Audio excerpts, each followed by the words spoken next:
Clash of Clans is a real-time strategy game in which you design and build your own medieval village, populated by bloodthirsty barbarians and wizards. Fend off raiders, battle against players worldwide, and forge powerful alliances with others to destroy enemy clans. Millions of people are playing this free-to-play game right now and enjoying every minute of it. With that being said, here's 7 things that you probably didn't know about Clash of Clans.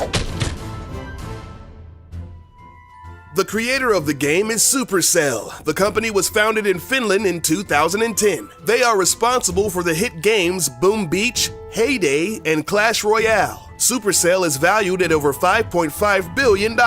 Although these games are free to play, or freemium, players can make in-game purchases to give them the edge that they need to dominate their opponents. Clash of Clans rakes in about $5 million every day. Today, the company has a staff of over 250 employees. The crazy thing about all of this is that Clash of Clans has about 30 million active users, but the team that runs the game only consists of about 15 people. The workload may be insane, but the payout is pretty freaking sweet.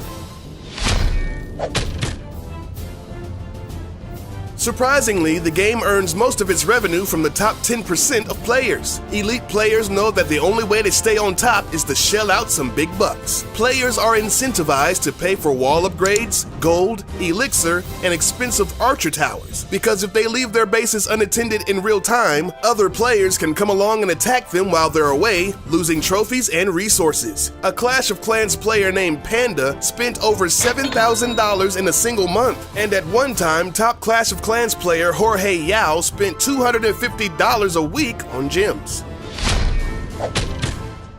Now, you may be asking yourself how a dude living in a 300 square foot apartment in San Francisco can afford to spend that much a week on a game. Well, he had some very wealthy sponsors, most of which were from the United Arab Emirates. At one point, he was playing on 5 different accounts to stay on top. He even had the bright idea of wrapping his 5 iPads in plastic bags so that he could bring his gadgets into the shower with him. Jorge spent 6 months at the #1 spot, and he was the first player to break the 4,000 trophy mark and instantly became famous worldwide. But once he felt like it was taking over his life, he graciously bowed out of contention and stopped playing the game cold turkey. He hit the #1 spot again recently, but it only lasted for a morning.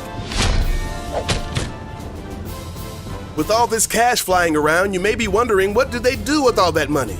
Well, some of it goes towards marketing purposes. They can afford some big-name celebrities to endorse their game. For Super Bowl 49, they spent $9 million on a 60-second spot starring Liam Neeson.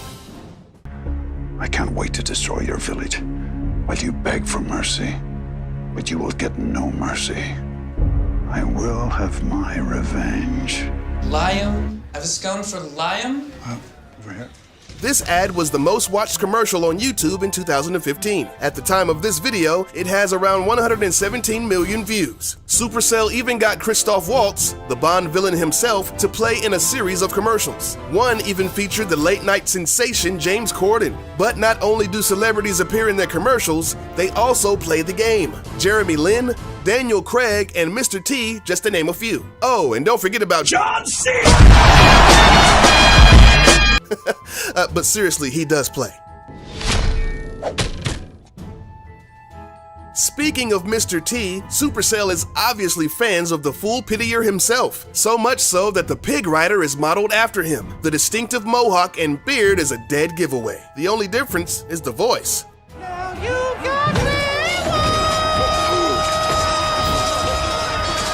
I'm not sure why the Hog Riders need to have such high-pitched voices. In the past, Mr. T has lent his likeness to other games. At one point, he was a spokesperson for the World of Warcraft game. I'm Mr. T and I'm a Night Elf Mohawk. What's your game?